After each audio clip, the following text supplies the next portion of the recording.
SSC के English series में आप लोगों का फिर से स्वागत है। 7 अक्टूबर शिफ्ट 3 पहला है select the most appropriate option that can substitute the underlined word in the given sentence. Manik said that it is mandatory that each student pay his या her tuition fees every month. अब देखो each student बोल दिया, यानी कि इसको क्या बना दिया, इसने सिंगुलर बना दिया। तो each student के साथ क्या आएगा, जो वर्ब आएगा वो भी सिंगुलर के लिए आएगा, तो each student pays हो जाएगा, यानी ऑप्शन डी। नेक्स्ट है identify the incorrectly spelled word in the given sentence. The microscopic chip that emits a unique signal has been embedded into your arm. देखो इसमें जो तुम्हारा यूनिक का स्पेलिंग है वो गलत लिखा हुआ है। यूनिक का स्पेलिंग होता है UNIQUE और यूनिक मतलब होता है अनोखा, अद्वितीय, तो इसलिए इसकी स्पेलिंग गलत है। इसके अलावा एमिट्स है तो एमिट्स की स्पेलिंग सही है। इसका मतलब होता है कि वो क्या निकालती है, तो यूनिक सिग्नल निकालती है। एमिट्स मतलब होता है उत्सर्जित करना या निकालना। फिर है एम्बेडेड। एम्बेडेड मतलब होता है किसी चीज में गहराई तक बैठे हुए को एम्बेडेड कहते हैं, यानी एकदम अंदर तक बैठा हुआ। फिर है माइक्रोस्कोपिक, तो माइक्रोस्कोपिक मतलब होता है बहुत छोटा यानी सूक्ष्म। फिर है तुम्हारा select the incorrectly spelled word, always, until, altogether या फुलफिल। तो देखो इसमें फुलफिल की स्पेलिंग तुम्हारी गलत लिखी हुई है। फुलफिल का स्पेलिंग होता है FULFILL। फुलफिल मतलब होता है पूरा करना। इसके अलावा है ऑलवेज मतलब हमेशा, अनटिल मतलब जब तक, और ऑलटुगेदर मतलब पूरी तरह से। नेक्स्ट है in the following sentence the underlined part contains an error. अब देखो बताना है करेक्ट अल्टरनेटिव कौन है। I want two by the less expensive bike but with the best mileage. अब देखो यहाँ पर द की द लगा दिया, इट मींस दैट यहाँ पर सुपरलेटिव की बात की जा रही है। तो सुपरलेटिव में क्या होगा, लेस का सुपरलेटिव हो जाएगा लीस्ट, यानी I want two by the least expensive bike but with the best mileage, तो इसलिए यहाँ पे लीस्ट आ जाएगा। नेक्स्ट है तुम्हारा person who rules with absolute power and authority. इसका तुम्हें वन वर्ड सब्स्टिट्यूट बताना है। तो जो पूरी तरह से मतलब एकदम तानाशाह की तरह शासन करता हो, पूरा शक्ति और अधिकार जो है उसी के हाथ में हो, उसे क्या कहते हैं, उसे कहते हैं डिक्टेटर यानी तानाशाह। इसके अलावा क्या है, रूलर मतलब शासक, सोवरेन मतलब संप्रभु। फिर है सेनेटर। सेनेटर मतलब होता है तुम्हारा किसी देश का जो सीनेट होता है, यानी कि एक तरह संसद, उसका सदस्य को सेनेटर कहते हैं। फिर है तुम्हारा Bheem has been shown in the popular culture as someone who eats in large quantity. तो who eats in large quantity यानी कि जो ज्यादा खाता है उसको क्या कहते हैं, तो कहते हैं ईट्स लाइक अ हॉर्स। इसके अलावा क्या है, चूज द फैट। तो चूज द फैट मतलब होता है गपशप करना, यानी एक दूसरे की चुगली करना टाइप का। फिर है ईट हम्बल पाई मतलब अपनी गलती स्वीकार करना। ईट लाइक अ बर्ड मतलब होता है बहुत कम खाना, और ईट लाइक अ हॉर्स का मतलब होता है बहुत ज्यादा खाना। नेक्स्ट है तुम्हारा बेनेवलेंट। बेनेवलेंट मतलब तुम्हारा एक तरह से जो है फिलांथ्रोपिस्ट टाइप होता है, यानी परोपकारी। तो इसका तुम्हें सिनोनिम बताना है। क्या है, एंथुजियास्टिक। एंथुजियास्टिक मतलब होता है उत्साही। फिर है हॉस्टाइल। हॉस्टाइल मतलब दुश्मनी। काइंड। काइंड मतलब होता है दयालु, तो यही इसका करेक्ट हो जाएगा। फिर है मिस्टीरियस। मिस्टीरियस मतलब होता है रहस्यमय। नेक्स्ट है identify the segment that has an grammatical error. The thieves had no alternative but to acquiesce with the orders of the police. अब देखो यहाँ पे क्या बोल रहा है कि थीव्स के पास और कोई चारा नहीं था बट टू एक्यूज विद। अब एक्यूज जो है, एक्यूज मतलब होता है स्वीकार करना, तो एक्यूज के साथ विद प्रोपोजिशन नहीं लगता, एक्यूज के साथ लगता है टू, तो हो जाएगा but to accuse to the orders of the police. तो इसका तुम्हारा जो ये सेगमेंट है सी वाला, ये गलत है। नेक्स्ट है the most effective way to enhance your vocabulary is to look to unknown words in a dictionary. यानी कि अपने वोकैबुलरी को एनहांस करना चाहते हो तो तुम्हें डिक्शनरी में अननोन वर्ड्स को देखना होगा। तो लुक टू नहीं होता है। अगर हम डिक्शनरी में किसी चीज को देखने की बात करते हैं तो उसके लिए जो है किसी चीज का अर्थ जानने के लिए बात करते हैं, तो इसके लिए हम लुक अप की बात करते हैं। Look up unknown words in a dictionary, look up हो जाएगा यहाँ पर। फिर है select the most appropriate option that can substitute the underlined segment in the given sentence. Once the seminar was over, the host gave up the certificates to the active participants. अब देखो जब seminar खत्म हो गया होगा तो जो host है वो क्या किया होगा, तो सारे पार्टिसिपेंट्स को सर्टिफिकेट्स क्या किया होगा, उसको गिव अप किया होगा। तो गिव अप नहीं किया, गिव अप मतलब होता है एक तरह से हार मान जाना या फिर सरेंडर करना। तो यहाँ पर क्या किया होगा, सर्टिफिकेट्स को वितरित करेगा ना, तो यहाँ पर क्या आ जाएगा, गिव अवे। गिव अवे का मतलब होता है वितरित करना। जो गिव अवे फ्रेजल वर्ब है उसका मतलब होता है वितरित करना या देना। तो यहाँ पे आ जाएगा गिव अवे। नेक्स्ट है तुम्हारा, वैसे बाकी चीजों का मतलब भी जान लो। ब्राउट अबाउट, ब्राउट अबाउट का मतलब होता है किसी चीज का कारण बनना। फिर है पुट अक्रॉस, पुट अक्रॉस का मतलब किसी चीज को एकदम स्पष्ट रूप से समझाना। फिर है केम बाय, केम बाय मतलब किसी चीज को प्राप्त करना। नेक्स्ट है the rectify the error in the given sentence by selecting the correct spelling from the others provided. The knights of the King Arthur were known for their cavalry. देखो the knights of King Arthur, यहाँ पर king Arthur की क्या बात की जाए, night मतलब होती है रातें, लेकिन यहाँ पर नाइट का कोई ऐसा वर्जन यूज किया जा रहा है, मतलब ये नाइट्स नहीं यूज होगा। नाइट्स का यहाँ पर कौन सा यूज होगा ये तुम्हें बताना है। तो यहाँ पर यूज होगा KNIGHTS वाला, जिसका मतलब होता है शूरवीर। तो यहाँ पर जो है किंग आर्थर की शूरवीरता की बात कर रहे हैं कि वो जो है किसके लिए जाने जाते हैं, तो उसके कैवेलरी के लिए। कैवेलरी मतलब शिष्टाचार, इसलिए यहाँ पर ये वाला नाइट्स होगा, ना कि रातें वाला नाइट्स। फिर है तुम्हारा identify the part that contains the grammatical error. The youngest employees are chosen by the organization to manage the field work.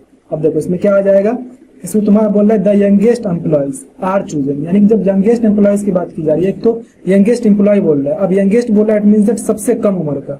तो सबसे कम उम्र का थोड़ी उसमें जो है एम्प्लॉय जो है वो सबसे कम उम्र का कोई एक होगा, ऐसा थोड़ी कि सब जो है वो सबसे कम उम्र के ही होंगे। तो एम्प्लॉयज लिख दिया, इट मींस दैट यहाँ पर एक से ज्यादा एम्प्लॉयज की बात की जा रही है। तो इट मींस दैट यहाँ पर द जो है नहीं लगना चाहिए, यहाँ पर होना चाहिए कि जो यंग एम्प्लॉयज है, यहाँ पे सिंपल लिखा जा सकता है कि young employees are chosen by the organization to manage the field work. इसलिए इसका ये जो सेगमेंट है तुम्हारा, ये सेगमेंट वो गलत है। नेक्स्ट है the teacher asked us to blank the main idea of the passage in the exam. तो टीचर हमें क्या कहेगा, main idea of the passage in the exam. Passage का मेन आइडिया को क्या करने के लिए कहेगा टीचर। तो देखो अंडर एस्टिमेट मतलब होता है किसी चीज को कम आंकना। फिर है प्लेगियराइज, प्लेगियराइज मतलब साहित्यिक चोरी करना। समराइज, देखो समराइज का मतलब होता है संक्षेप में बताना। तो पैसेज के मेन आइडिया को टीचर में कह सकता है समराइज करने के लिए, तो ये एकदम करेक्ट है। फिर है कंक्लूजन, तो कंक्लूजन मतलब होता है निष्कर्ष, लेकिन ये जो है एक नाउन है, जबकि समराइज क्या है, एक वर्ब है। तो इसलिए तुम्हारा समराइज यहाँ पर अप्रोप्रिएट होगा, ना कि कंक्लूजन। ठीक, नेक्स्ट है तुम्हारा select the most appropriate synonym of the given word. Careful, careful मतलब होता है तुम्हारा सावधान, इसका तुम्हें सिनोनिम पूछा क्या हो जाएगा। देखो कैप्टिवेटिंग मतलब तुम्हारा होता है आकर्षक। फिर है कोरोसिव, कोरोसिव मतलब संचारक। फिर है तुम्हारा कॉशियस, कॉन्शियस मतलब होता है सतर्क। तो केयरफुल मतलब सावधान, उसका तुम्हारा जो सिनोनिम है वो हो जाएगा तुम्हारा कॉशियस। फिर है तुम्हारा करप्ट, करप्ट मतलब होता है भ्रष्ट।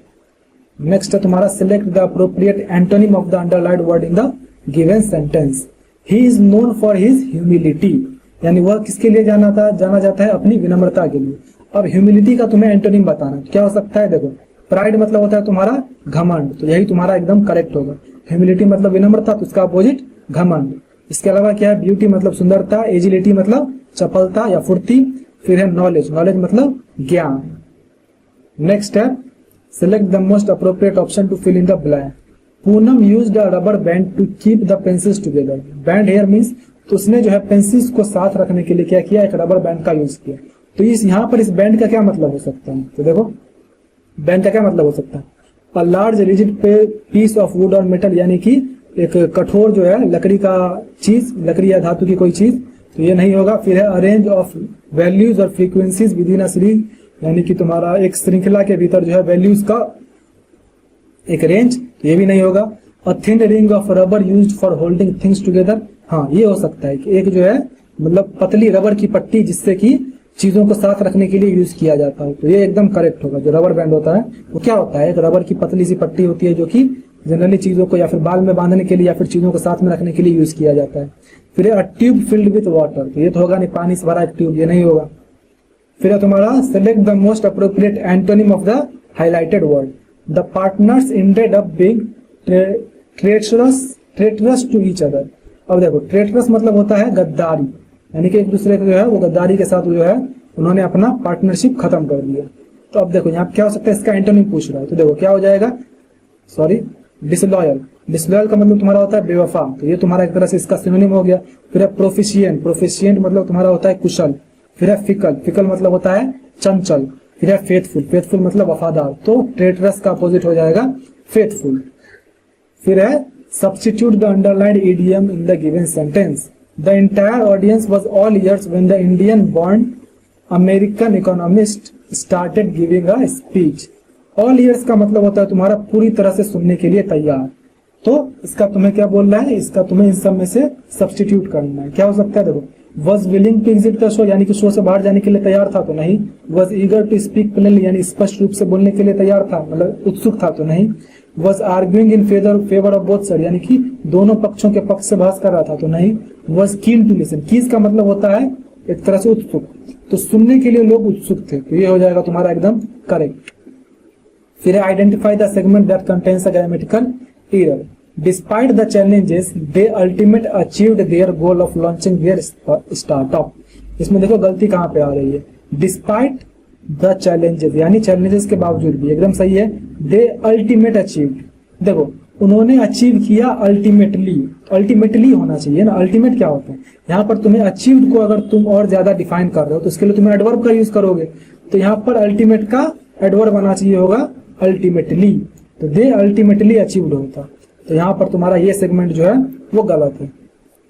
नेक्स्ट है तुम्हारा substitute the underline segment. The head coach declared that the player who will score the most points in the game will clinch the trophy this year. तो हेड कोच ने क्या declare किया कि जो प्लेयर सबसे ज्यादा स्कोर करता है या फिर करेगा, तो करेगा मतलब ये चीज क्या बात कर रहे हैं, ये पास्ट की बात कर रही है, लेकिन जब फ्यूचर की बात की जा रही है, लेकिन जब दो फ्यूचर की बात कर रहे हैं कि जो ज्यादा स्कोर पॉइंट करेगा उसे जो है ट्रॉफी मिलेगी इस साल की, तो यहाँ पर दो फ्यूचर की बात की जा रही है। अगर तुम ध्यान से देखो तो फ्यूचर में हम क्या देखते हैं, जो बाद वाला फ्यूचर है उसे ही हम मेन फ्यूचर मानते हैं, और जो पहले वाला फ्यूचर है उसे जो है हम सिंपल प्रेजेंट में ही रखते हैं। क्या हो जाएगा, the head coach declared that the player who score the maximum points, most points की जगह यहाँ पे मैक्सिमम पॉइंट्स आ जाएगा, तो आ जाएगा who scores the maximum points in the game will clinch the trophy this year, इसलिए तुम्हारा ये एकदम करेक्ट हो जाएगा। नेक्स्ट है तुम्हारा कंप्रहेंशन पैसेज। एक बार पैसेज पढ़ लो, फिर एक बार क्वेश्चन देख लो। 1 2 3 4 एंड 5। अब चलो बनाया जाए। पहला क्या है, 3 big fat rats once found a new use for blank tails। तो उन्होंने क्या फाउंड किया, तो टेल्स के लिए, किनके टेल्स के लिए, तो उनके टेल्स के लिए, तो उनके टेल्स के लिए यहाँ पे क्या यूज होगा, देयर, यानी अपने पूंछों का जो है उन्होंने एक नया यूज फाउंड किया, पहला में आ जाएगा देयर। फिर है तुम्हारा during the night they came blank into the larder and found a jar with treacle in it, यानी उन्होंने एक जार फाउंड किया जिसमें ट्रिकल था। ट्रिकल मतलब जो मिठा होता है, गुड़, इसी को ट्रिकल कहते हैं, तो उन्होंने वो फाउंड किया। तो क्या हो सकता है, during the night they came blank into the larder, तो वो क्या आए होंगे, ड्रीमिंग करते हुए, नहीं जेलिंग यानी चिल्लाते हुए, नहीं क्रीपिंग। क्रीपिंग का मतलब तुम्हारा होता है चुपके से आना, यानी कि एक तरह से रेंगते हुए या फिर चुपके से आने को कहते हैं क्रीपिंग। तो हो जाएगा they came creeping into the larder and found a jar with treacle in it. फिर तुम्हारा but the jar had a blank neck and they tried as they might the rats could not reach the treacle either with their mouths or their paws. यहाँ पर क्या हो सकता है, देखो अगर वो जो है अपना ना तो अपने मुंह से पहुंच पा रहे हैं, ना ही अपने पाव से पहुंच पा रहे हैं, तो उस बोतल का जो नेक होगा, यानी जो उसका मुंह होगा या गर्दन होगा, वो कैसा होगा, तो बहुत नैरो होगा, बहुत संकरा होगा, तो यहाँ पे हो जाएगा नैरो। फिर है तुम्हारा at last a bright idea blank one of them, तो लास्टली जो है उनमें से एक के दिमाग में एक आइडिया आया, तो एक आइडिया आने को, एक शानदार विचार आने को जो है, आने को हम यहाँ पर बोलते हैं struck, a bright idea struck one of them. Next है तुम्हारा then he pulled out nicely coated with treacle and allowed the 2 rats to lick it blank. तो किसी चीज को सफाई से चाट जाने को कहते हैं लिक इट ऑफ, इससे चाट कर साफ करने को कहते हैं लिक इट ऑफ। तो क्या हो जाएगा 2 rats to lick it off. इस तरह से तुम्हारा ये समाप्त हुआ। आपका जो भी स्कोर हुआ कमेंट कर दीजिए। मिलते हैं नेक्स्ट वीडियो में।